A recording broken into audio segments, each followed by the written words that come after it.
This video is sponsored by DistroKid. Hey guys, it's Hunter. Welcome back to another video. So last time on the channel, I had bought what was probably the cheapest Norlin era Les Paul in the world, and there were many factors as to why the price was what it was. It was an absolute disaster. If you haven't seen that video yet, I strongly recommend you do so to get caught up. But to recap, it didn't really have pickup cavities so much as big ass holes in the body. We fixed that. The previous refret job was garbage. The frets weren't centered, some were popping out of the fingerboard.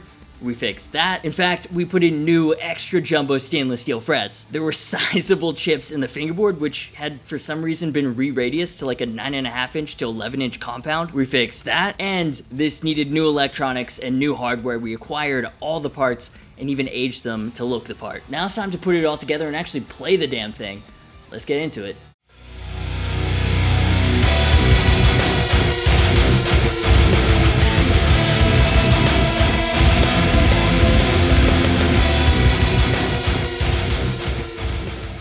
So we are back at Wendell's Music in Atlanta to get this project done. Alright, so we thought the nut was trash, but it turns out we were able to save it as is. Only thing we really did is sand a little bit off the sides to kind of clean it up before putting it back in the guitar. Now in the first video, I said the nut was ivory. I don't actually know why I thought that, because I don't think that's something Gibson did in the 70s. It's probably bone. But oh my god, whatever material it is, when it was sanded, it straight smelled like a dog expressing its anal glands. You're just lucky YouTube doesn't do smell-o-vision. It was so gross. I definitely have to share the experience with you guys. Anyways, point is, that was okay. Then on to the tuners. From the marks on the headstock, looks like this was one that originally came with Cluson waffle backs, so I expected these to be direct drop-in replacements. For some reason, they weren't, but also, why would they be? This guitar has already fought us basically every step of the way. So the tuner holes were slightly too small, needed to be reamed a little, and all the screw holes on the back of the headstock had to be plugged with toothpicks and glue,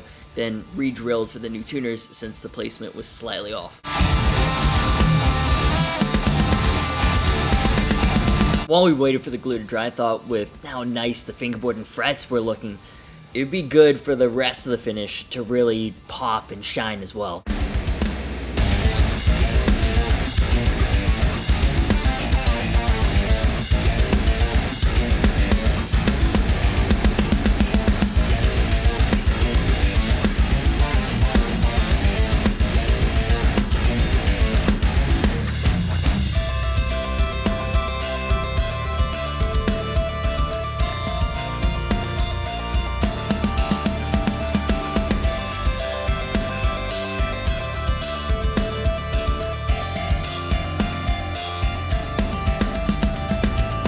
Alright, so now for the bridge install. Again, the theme with this guitar, the holes weren't quite the right size for the new components. We still wanted to keep the direct mount aspect, so we're going to mix and match the Tone Pro's APR1 posts with the Nashville bridge. I like the Nashville because it's bigger, it's got the nylon saddles, and it's locking, so it shouldn't have any problems with slightly smaller posts. In fact, Tone Pro says that's something a lot of their customers do as well. So the holes in the body needed to be rethreaded, and Wendell has this trick to get the posts at the right height.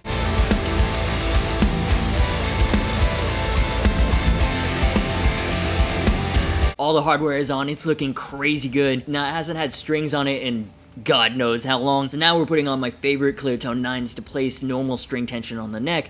That way we can set it up. And while we're waiting for it, not much to do but look at how fucking good this guitar is shaping up to be. The aged hardware, the revitalized fingerboard, the polished finish, it's turning into something very, very special. Speaking of something very, very special though, the sponsor of today's video, DistroKid. Okay, that was a pretty lazy segue, I couldn't think of a better one, but the service really is great and the support from them has been amazing. It allows us to do cool stuff on this channel like this Bionic Man Norlin restoration that we otherwise just wouldn't be able to do. So, if you're a musician and you spend time on YouTube, you've probably heard of DistroKid before. In fact, you've definitely heard of them if you came over from yesterday's video. Speaking as an independent musician, their service is invaluable. It's the easiest way to get your songs onto Spotify, Apple Music, all the major distribution platforms. Uploading is super simple with just a few clicks, then DistroKid handles the rest. If it's a cover, they'll even help with the license. Not only that, but they're always building in additional functionality to help their artists succeed. One of among many cool new features they've recently added to the service is Spotify Canvas integration. What that allows you to do is when someone plays your song on the app, instead of the album art, it'll show a short looping video. It's dynamic, it's engaging, and that really helps your new release stand out. I mean, guys, we've been in lockdown for like the last year. I'm sure you've got a bunch of riffs, a bunch of demo ideas. Time to finish those songs up and get them out there for the world to listen. So if you want to see what myself and so many other artists trust DistroKid to get music out there, heading over to distrokid.com/VIP/Agufish. Pricing starts at just $20 a year for unlimited uploads, and if you use my link, you can snag a bonus 7% off. And while you're doing that, we're still waiting for the neck to adjust. So in the meantime, let's get started with the electronics. Now, something Wendell's doing here, which is super smart and I've adopted for my own projects, is he's created a template of the control layout on a spare cardboard box. This way you can measure everything out and build yourself a clean harness outside of the guitar where you've got room to work. Then you can drop it in when it's time to connect the pickups. Seriously, can't recommend this enough. Building your harness outside of the guitar makes everything so much easier. Now remember from the previous video, Bare Knuckle generously sent over a custom Misha Mansour Ragnarok set, as well as capacitors and pots, 2 of which are push-pull. That means there are a lot of wiring options we could go with. Now, 90% of the time, I'm on the bridge pickup, so with my Les Pauls, I like to switch the neck and bridge controls from the standard layout, so that's bridge controls on top, neck controls on the bottom. But when I do use the neck pickup, I like to use it in coil split mode. I like how it sounds for leads and cleans. Let's be honest, mostly cleans. I'm not a lead player. So Wendell suggested that we wire it up so when the neck pickup is selected and the tone pot is in the default down position, it's actually split. When you pull the tone pot up, that's when you get the full humbucker. For some reason, that had never occurred to me as a possibility before, but for this project, it made so much sense. You know, you want your default to be whatever you use the most. Then the bridge pickup will be the standard full in the down position, split in the up. So that's gonna be awesome, and it's something to think about for your next project. If you wanna get creative and have like hidden under the hood personalizations, there's a lot of cool stuff you can do with wiring.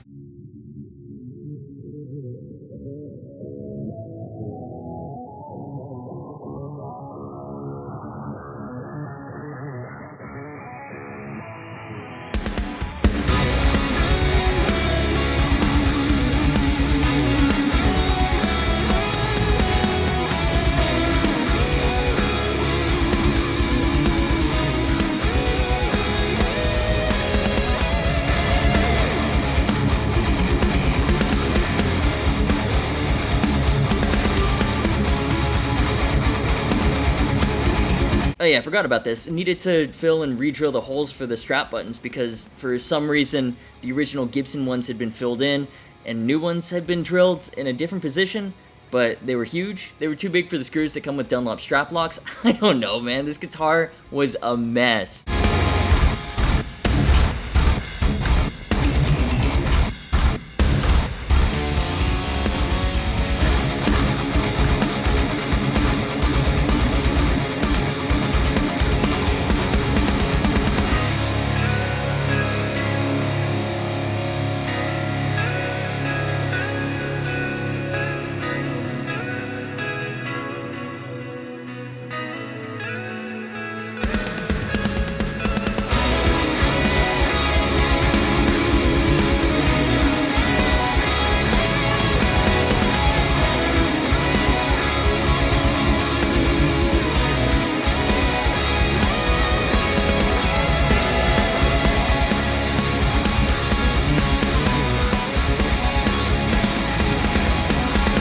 All that done, put on another fresh set of clear tones to do the final adjustments, get the action nice and low, make sure the intonation was right, and now, finally, we had a playable guitar. It was time to test this Bionic Man 74 Les Paul Custom that had been brought back from the dead.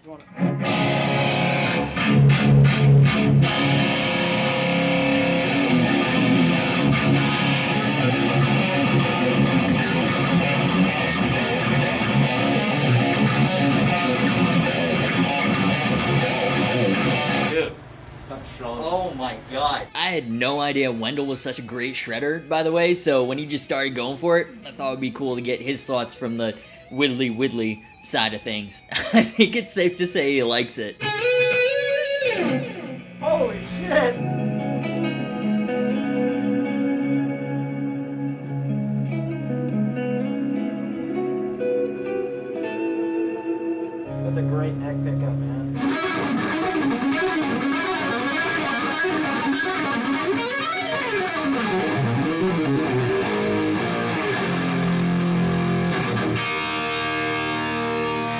to play, man. There's something about this guitar that's so resonant.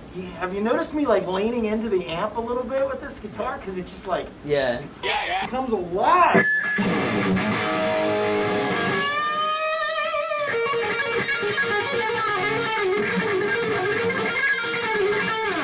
hear that? I mean, there's like a thing in it, man. That's just like, it's got that.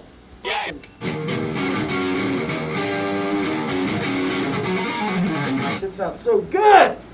This guitar turned out better than I had realistically hoped for. It's absolutely insane. So let's hear it in a full produced mix. The guitar is super inspiring to play. Writing the demo track was really easy. We'll do some quick isolated sound samples, then I'll meet you back here for some final thoughts, recap the restoration, and after it's all said and done, whether it was worth buying the cheapest vintage Les Paul custom in the world.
Alright, so final thoughts then. Was this project worth it? Well, let's take a look where we started from. It was about $1,000 for this Norland era Les Paul custom husk, which isn't a small amount of money, but 70s Les Paul customs are my favorite. All these special features that are specific to Les Pauls from this era, the volute, the neck shape, the pancake body. And on mod or build project videos, I always see comments like, well, for the same money you could get a new Schecter or a used Heritage or whatever. Yeah, you could, and those are good guitars. But that's like being in the mood for bacon and getting grapefruit instead. It's like, yeah, sick, grapefruit is cool, love grapefruit. It's just not really what I was looking for though. And I think that's a reason even Norlands are getting pretty expensive now. They used to be fairly inexpensive as far as Gibson Les Pauls go, and that was because of their reputation, but as far as I know, in the modern day, no one makes a true 70s style Les Paul custom. I mean, heck, not even Gibson. The other reason they've gotten pretty expensive recently is it's because of Adam Jones.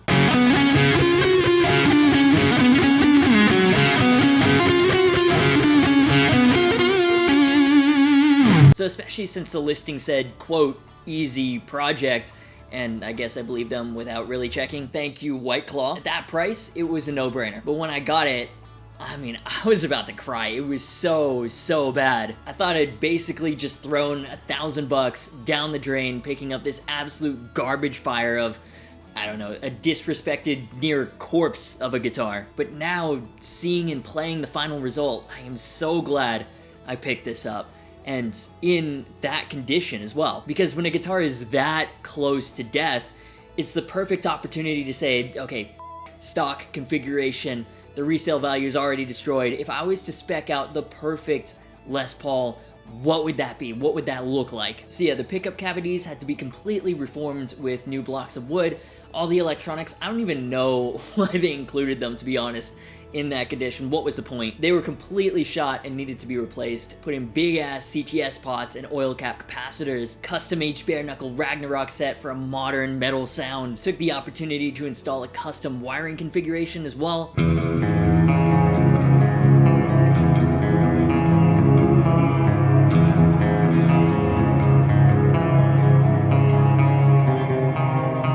This is the first time I've used bare knuckle in one of these project videos. So stoked I was able to work directly with them. This set sounds so good. Bridge pickup is chunky but also clear and dynamic. Basically everything that every pickup company's marketing department says their pickup does, but like this actually does it.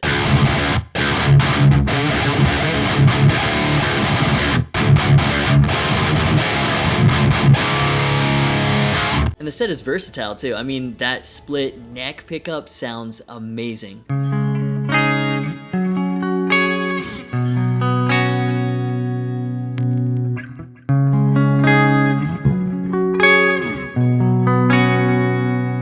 Shout out to Chris and Tim over at Bare Knuckle for recommending this set for the Les Paul. It's perfect. So happy with how this is sounding. The previous refret was a disaster. The frets needed to be pulled anyways, so why not go extra jumbo stainless steel frets with hemispherical fret ends that turned out just incredible. I mean, it is so effortless to play. Your fingers just glide across the frets. The bends are so satisfying. It's so smooth. Legitimately, I've never come across another Gibson that plays like this. Tone Pro's tailpiece and bridge with nylon saddles. It was actually really satisfying to age them too. Had no idea if the vinegar fume method would work, but it did, and it did really well. On the bridge and on the tuners too. I like how the locking cloisons mimic the vibe of the project overall. Vintage style meets modern functionality, and of course they look awesome. I mean, basically this guitar right now is my vision of the ultimate combination of niche vintage Gibson build specs with some insane modern appointments. Gibson doesn't make a modern retro guitar like this, and they probably will never make a guitar like this. I mean, the specs are crazy niche, but this kind of craziness is what you can do with a Husk build. So even though this project got pricier than I would have liked, it is now the perfectly spec'd Les Paul for me.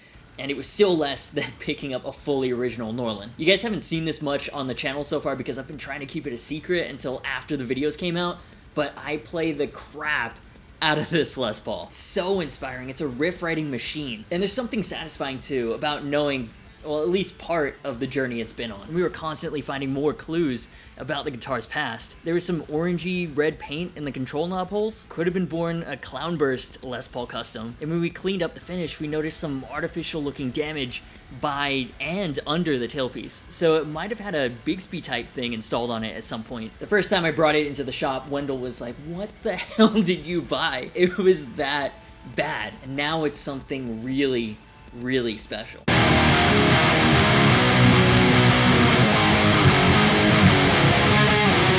So if you've been thinking about doing a Husk project, if you find one for a good price, do it. And if you've got a cool guitar that's in disrepair and maybe it's a bit above your skill level, hit Wendell up, see what he thinks. Might want to do that before you hack into it yourself and end up with something like this originally looked like that you'll have to take to him anyways. If you got something you think is worth saving, his info is in the description. But for now, I think that's where we're going to end this video. I'm astounded with how this came out, and throughout watching the whole process unfold, asking questions as to why Wendell was doing certain things the way he was doing them, I learned a lot. I hope you guys did too, and let me know if you enjoyed this kind of video. It got pretty expensive, but it would be fun to do more. I mean, there are always guitars on like Craigslist and Facebook Marketplace that look like they've been subject to war crimes. Might be fun to see if we can bring some of those back to life. In the meantime, like, subscribe, notification bell on, all that stuff really helps out the channel. There's gonna be a big giveaway at 100K subscribers. Make sure you're involved. Social media, merch, and Discord server links are in the description. As always, thank you so much for watching. You've been awesome, and I'll see you